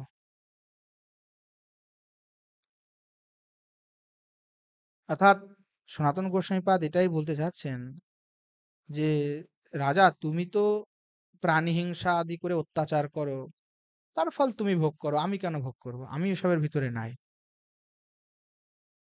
আর এটাও বলতে চাচ্ছেন যে আমাকে রাজকার্য থেকে চিরতরের জন্য মুক্তি দাও, আমি কোনো আর কার্য করব না। এখন এই কথা শুনে গৌড়েশ্বর বাদশাহ কিন্তু খুব মানে মনে মনে ভাবলেন, একে যদি কন্ট্রোল না করি, এখনই চোখে চোখে না রাখা হয়, তা এও নিজেই একেবারে পলায়ন করবে। এই জন্য তখন ওনাকে কারারুদ্ধ করার আজ্ঞা দিলেন যে ওনাকে কারারুদ্ধ করো। কারারুদ্ধ করে যখন বাদশাহ আবার ওই উড়িষ্যায় অভিমুখে যুদ্ধ করার জন্য আবার যাচ্ছিলেন, তখন সনাতনকে আবার বললেন যে তুমি আমার সাথে উড়িষ্যায় চলো। কোনো রাজা কোনো ওনাকে কোনো মারা ইত্যাদি যন্ত্রণা সব কিছু দেননি, শুধু কারারুদ্ধ করে রেখেছেন যে আমার কথা শুনছে না, আর পালাই যাইতে পারে, কারণ দুইটো তো আগেই পালিয়ে গেছে, এটাও পালাতে পারে, যাতে না পালাতে পারে এই জন্য রেখেছে, কোনো দণ্ড ফণ্ড ওইভাবে কিছু দেয়নি। তা বললেন, তুমি আমার সাথে চলো। সনাতন গোস্বামী পাদ সিধা বললেন, আমি যেতে পারবো না। সনাতন গোস্বামী পাদ বললেন, ইহকয়ে তুমি যাবে দেবতা দুঃখ দিতে, তুমি উড়িষ্যায় যে যাবে সেখানে গিয়ে আক্রমণ করবে, সেখানকার মঠ মন্দির ভেঙে ধ্বংসন করে দেবতাদের মূর্তি আদিকে ধ্বংস করবে, মোর শক্তি নাহি তোমার সঙ্গে তো যাই, আমার শক্তি নাই যে তোমার সঙ্গে আমি যাব না। এটা শুনে রাজা আরো ক্রোধিত হয়ে গেলেন, তখন বললেন একে এবার শিকল ঠিকল দিয়ে বেঁধে রাখো। এখন সনাতন গোস্বামী পাদকে যখন এইভাবে কারারুদ্ধ করেছেন, সনাতন গোস্বামী পাদ রূপের যে পত্র পেয়েছিলেন সেই পত্রের মর্ম এটা অনুধাবন করলেন, যে যেন কেন প্রকারে আমাকে এই স্থান থেকে মুক্ত হতে হবে, না হলে আমি এখানেই থেকে যাব। তখন কারারক্ষককে পটাতে আরম্ভ করলেন, যে কারারুদ্ধ যে করেছিল সেই রক্ষককে খুব মিষ্টি মিষ্টি কথা বলতে লাগলেন। আরে তুমি তো হলে জীবন্ত পীর, মহাভাগ্যবান, তোমার কোরআন সম্বন্ধে তো যথেষ্ট জ্ঞান আছে। যদি আমাকে তুমি বন্ধন থেকে মুক্ত করো তাহলে খোদা তোমাকে সংসার থেকে মুক্ত করবে। হ্যাঁ, আমি তোমার বহু উপকার করেছি আগে, তুমি মনে নাই? তুমি যদি আমাকে এখন উপকার করো তাহলে খুব তোমার হবে। আচ্ছা, শোনো শোনো শোনো, আমি তোমাকে 5,000 স্বর্ণ মুদ্রা দেব, এটাতে তোমার ধর্ম হবে, তোমার অর্থও লাভ হবে। কারারক্ষক বলল যে আপনাকে ছেড়ে দিতে আমার কোনো আপত্তি নেই, কিন্তু পাছে আবার আমার রাজাকে ভয় করে, বাদশাকে। গোসাইপাদ বললেন, আরে তোমার কোনো ভয় নেই, বাদশাহ দক্ষিণ দেশ অভিযান করেছে, যখন তিনি ফিরে আসবে তখন বলবে যে সাকর মল্লিক বাহ্যকৃত্য সম্পাদনের জন্য গঙ্গা তীরে গেছিল, সেখানে গঙ্গা দেখে গঙ্গায় ঝাঁপ দিয়েছে, পরে আমি অনেক খোঁজাখুঁজি করলেও তাকে আর পাইনি।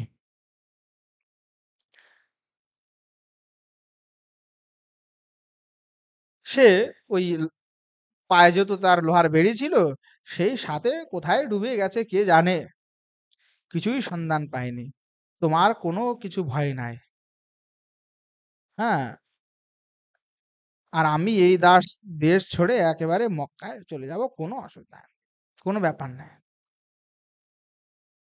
এত প্রকারেও যখন গোস্বামীপাদ পটানোর চেষ্টা করলো লোকটাকে, কারারক্ষককে, তাতেও তার সন্তুষ্ট হলো না। তখন গোস্বামীপাদ বললেন, তোমাকে 7,000 স্বর্ণ মুদ্রা দেবো। 7,000। এখন এত স্বর্ণ মুদ্রা, ও তো ভাবলো যে কোথায় রাজকাজ ঠাহ্য, এইখান থেকে সোজা আমি পালাবো, এনাকে মুক্ত করে আমিও একেবারে মুক্ত হয়ে যাব এখান থেকে, এত ধন তো আমি কোনো কল্পেও কামাতে পারবো না। তখন ওই মুদ্রার লোভে ওই রক্ষক গোসাইপাদের লৌহ বেড়িকে কেটে দিলেন এবং তাকে রাত্রেবেলায় গঙ্গা পার করিয়ে দিলেন। শ্রী গোসাইপাদ ভাবছেন যে কৃষ্ণ তোমার হও যদি বলে একবারও, মায়াবন্ধ হইতে কৃষ্ণ তারে করান পার। নিশ্চয়ই কৃষ্ণের কৃপাতে আমার বন্ধনটি আজকে কেটে গেল। আসলে যার হৃদয়ে কৃষ্ণ প্রেমের বন্ধন হয়েছে, তার বাহ্যিক বন্ধন সমূহ এমনি সমস্ত কিছু কেটে যায়। শ্রী সনাতন গোস্বামীপাদের একমাত্র লক্ষ্য হলো চৈতন্য চরণ কিভাবে আমি লাভ করব। সেই আশা এবং উৎকণ্ঠিত হৃদয়ে ভৃত্য ঈশানকে সঙ্গে নিয়ে দিবা রাত্র অবিরাম চলতে চলতে পাতাড়া পর্বতে এসে উপস্থিত হলেন। যে রাজমহলের পাতাড়া শ্রেণী যে পর্বত আছে, সেটি বিহার এবং গৌড়ের রাজ্যের সীমা নির্দেশ করে, একেবারে মাঝখানে। তো সেখানে এসে উপস্থিত হলেন। সেখানে একদল দস্যু থাকত। সেই দস্যু দলের এক নেতা তথাকার যে ভূমাধিপতি, তার সাথে গোস্বামীপাদের সাক্ষাৎকার হলো। সেই দস্যুকে উনি বললেন যে তুমি আমাকে পাহাড় পার করি, অনুরোধ করলেন। তখন সে একেবারে সাথে সাথে রাজি হয়ে গেল। সেই যে ভূমা অধিকারী ছিলেন, তিনি কিন্তু তার কাছে একটা এই গণক ছিল, যে গণনা করে বলে দিতে পারতো কার কাছে কি ধন আছে না আছে। তাই দস্যু দলপতি কি করতো, যখন কেউ এই পদে আসতো তখন গণক দিয়ে দেখিয়ে নিতে, বিচার করাতো যে আসলে তার কাছে কি জিনিসপত্র আছে, বিচার করো। যখন গণক বলে দিত তখন রাত্রেবেলায় খুব আদর সৎকার করতো, রাত্রেবেলায় হত্যা করে সব ধন সম্পত্তি যা আছে সব কেড়ে নিত। এখন জ্যোতিষ গণনা করে বলে দিয়েছিল গণক যে এই লোকেদের কাছে 8টা স্বর্ণমোহর আছে। এখন এই কথা দস্যু অধিপতি জানতে পেরে তখন গোস্বামীপাদকে খুব আদর সৎকার করা শুরু করলেন। এখন সনাতন গোস্বামী বুদ্ধিতে বৃহস্পতি, উনি ভাবলেন আজকেরই দেখা হলো আর এত প্রেম ভালোবাসা উতলে উঠছে, এটা তো ঠিক যুক্তিসঙ্গ বলে মনে হচ্ছে না। হুম কারণ সব ব্যবস্থা করে দিয়েছে, এত আদর অত্যাবধান, তার তো কোনো একটা কারণ থাকতে হবে, নাইলে হঠাৎ করে কেউ আমার কাছে চলে আসলো, না আমি একটু খেতে দেবো কিন্তু বিশাল ভাবে কি আয়োজন করে সুন্দর করে তাকে এমন করে দিব, হ্যাঁ হ্যাঁ হ্যাঁ এখানেই থাকুন, আপনার জন্য সুন্দর বেড বানিয়ে দিয়ে একদম কোনো অসুবিধা নেই থাকুন, নিশ্চয়ই কোনো স্বার্থ আছে। উনি ওনার ভৃত্যকে ডেকে বললেন যে ঈশান,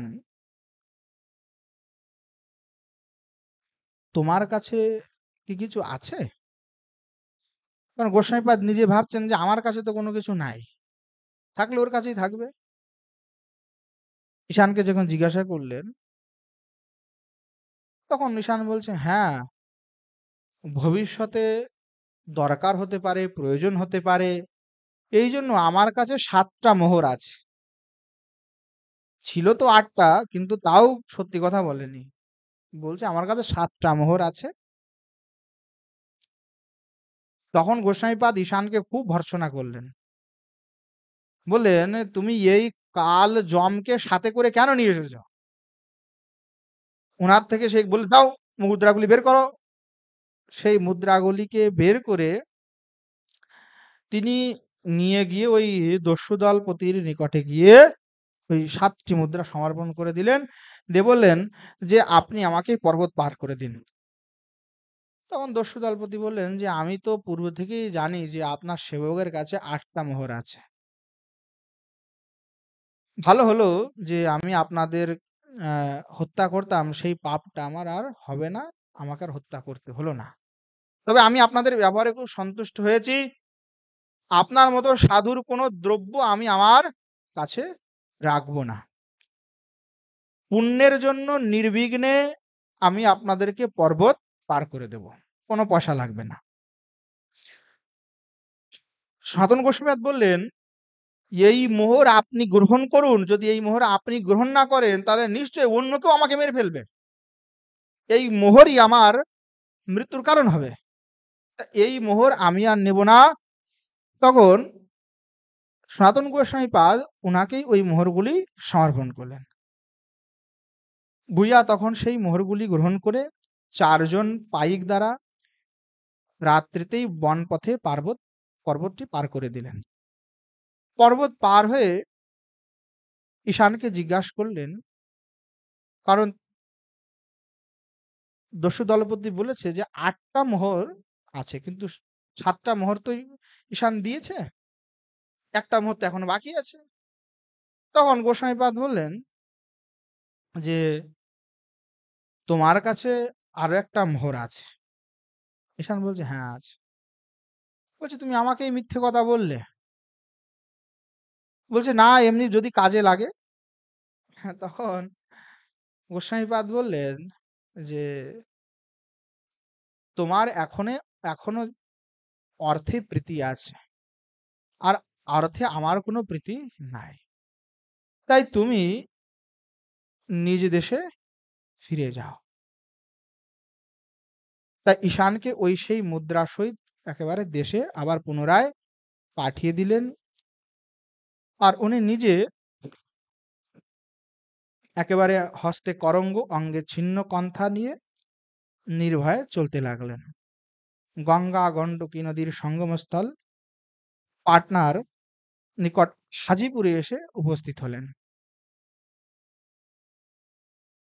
সেইখানে বিশাল বড় বাজার ছিল, হাতি ঘোড়া বিভিন্ন পশু পাখি সমস্ত কিছু বিক্রয় ওখানে হতো।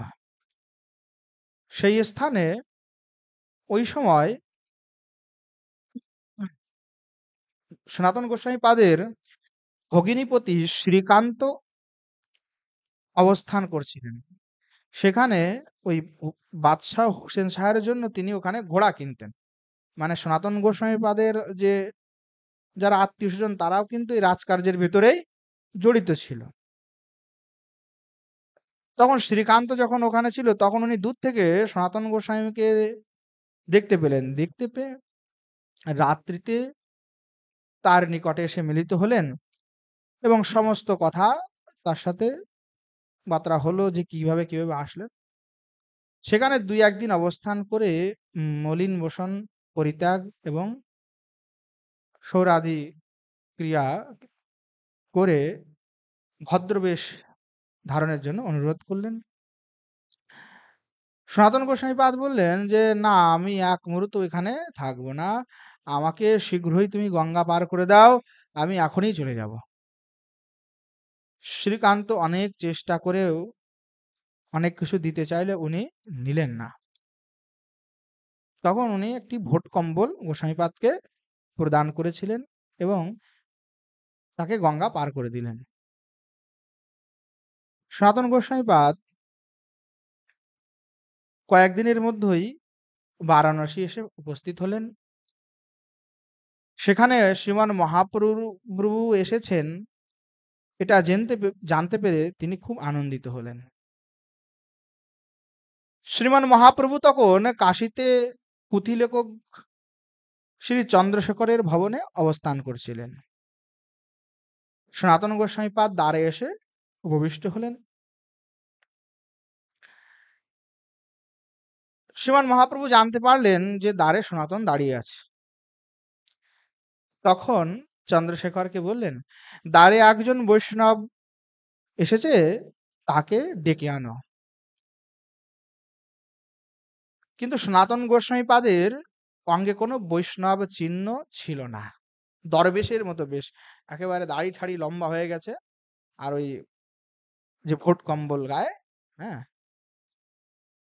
বৈষ্ণবের কোনো বেশ নাই। তখন চন্দ্রশেখর গিয়ে বাইরে দিয়ে দেখে তো কোন বৈষ্ণব তো কেউ নাই। তখন উনি আবার ফিরে এসেছেন খালি হাতে। এসে বলছেন, মহাপ্রভু, দ্বারে তো কোনো বৈষ্ণব দেখতে পেলাম না। তখন মহাপ্রভু বললেন যে, আরে ওইটাই বৈষ্ণব, ওটা দরবেশের মতো যে আছে ওই পরম বৈষ্ণব, ওকে ডেকে নিয়ে আসো। তখন মহাপ্রভু বললে চন্দ্রশেখর আবার গিয়ে সেই দরবেশ বেশধারী সনাতন গোস্বামী পাদেকে ডেকে আনলেন।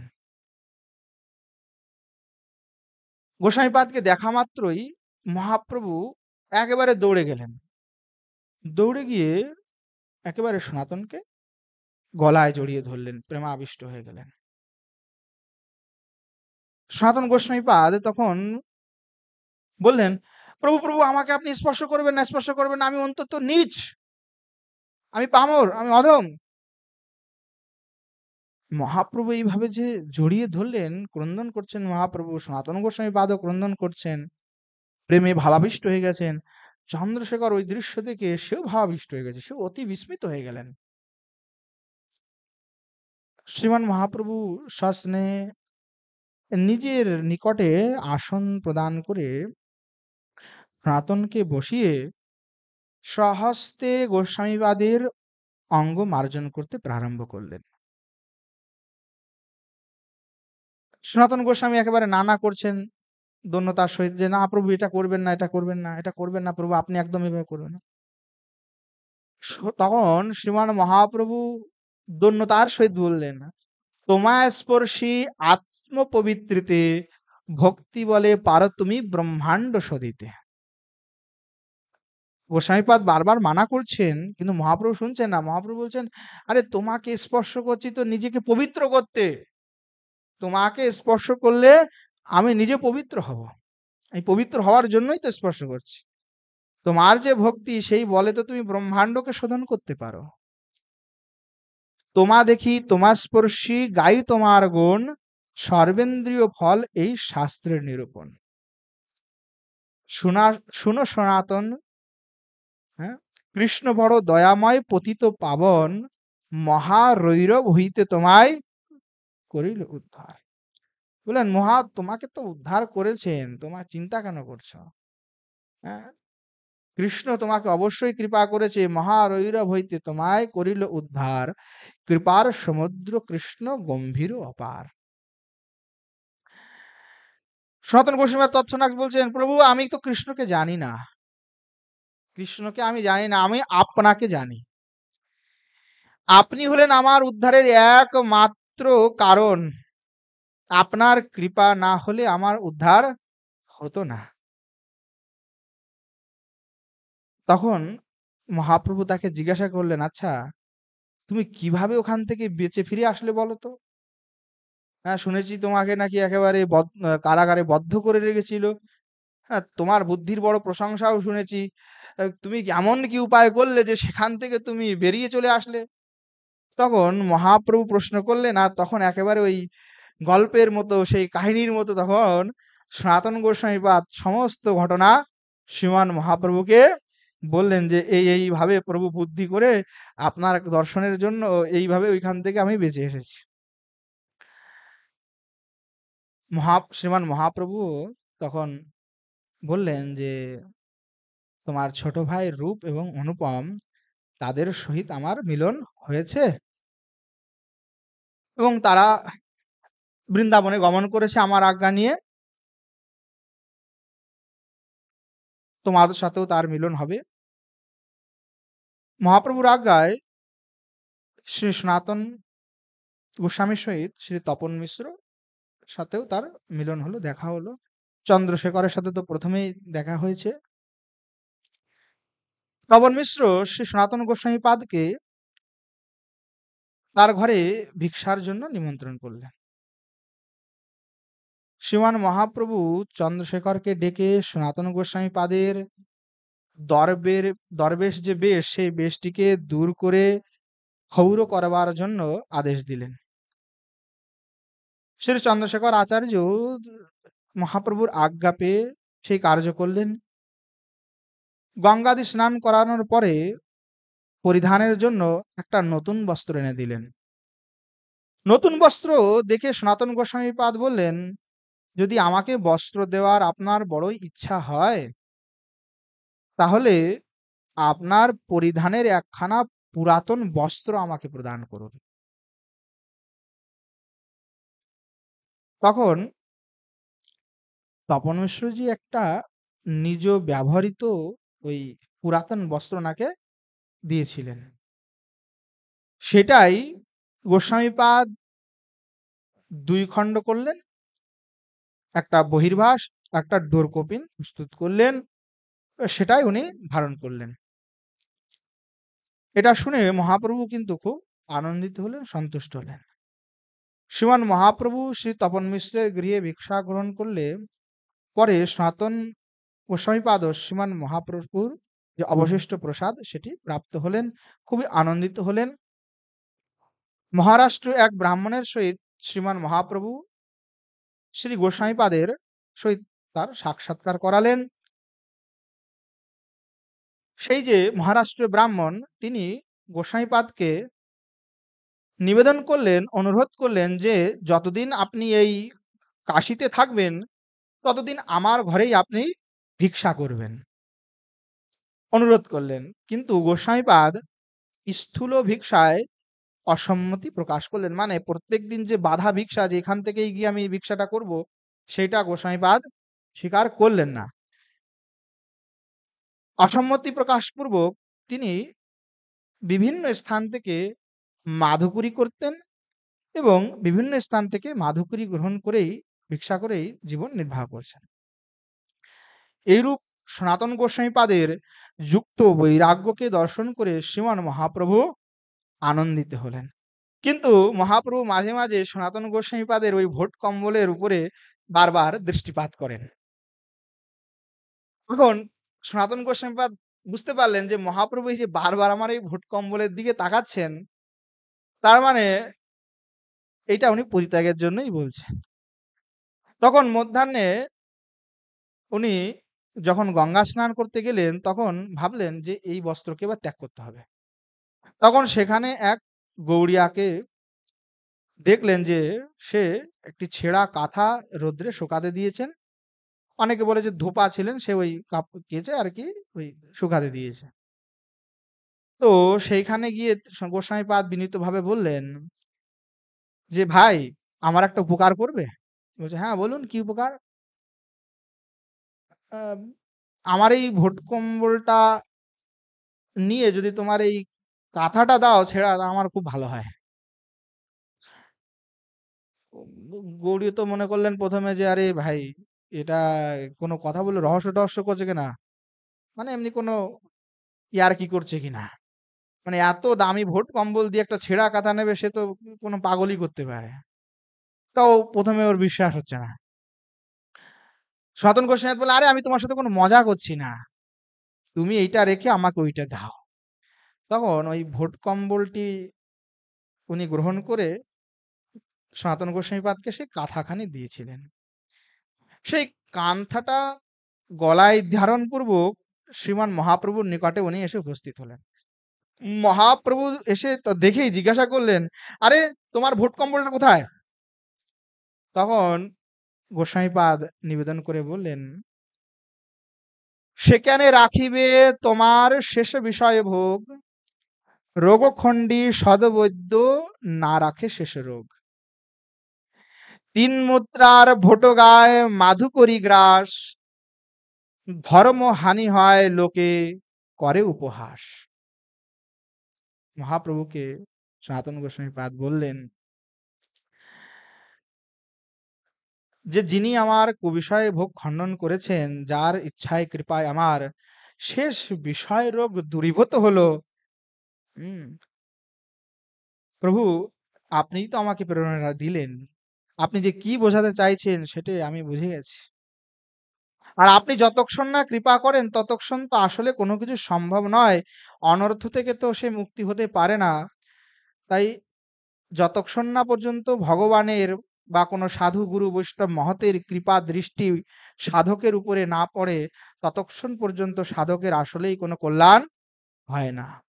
মহৎ কৃপা বিনে কোনো কার্য সিদ্ধি নয়, কৃষ্ণ ভক্তি দূরে রহু সংসার নহে সয়।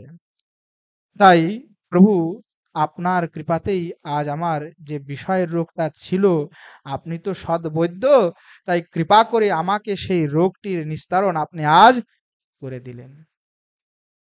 এইভাবে সনাতন গোস্বামীপাদ আমাদেরকেও শিক্ষা দিচ্ছেন, মহাপ্রভু নিজজনকে দিয়ে শিক্ষা দেওয়াচ্ছেন। আজ সময় হয়ে গেছে, তাই আজ এখানেই আমরা বিশ্রাম দিচ্ছি। আমরা কাল আবার সনাতন গোস্বামীপাদের জীবনী আস্বাদন করব, যে মহাপ্রভু সনাতন গোস্বামীপাদকে সম্পূর্ণ শিক্ষা প্রদান করলেন, এরপর কিভাবে উনি ব্রজে এসে আগে লুপ্ত আদি তথ্য ধারণ করলেন। प्रेम से बोलिए जय जय श्री राधे श्याम। निताय गौर सीतानाथ प्रेमानंदे। हरि हरि बोल। बोलो श्री राधा गिरिंद्र बिहारी सरकार की जय, उनके समस्त पार्षद वृंद की जय, श्री वृंदावन धाम की जय, धाम में विराजमान सभी संत वैष्णव भक्त वृंद की जय, श्री गिरिराज गोवर्धन की जय, श्री यमुना देवी की जय, श्रीमन महाप्रभु की जय, श्रीमन महाप्रभु के समस्त पार्षद वृंद की जय, श्री नवद्वीप धाम की जय, धाम में विराजमान सभी संत वैष्णव भक्त वृंद की जय, श्री गंगा देवी की जय, श्री सनातन गोस्वामी पाद की जय, श्री पंडित बाबा की जय, श्री कृपा सुंदर बाजी महाराज की जय, श्री विष्णुदास बाजी महाराज की जय।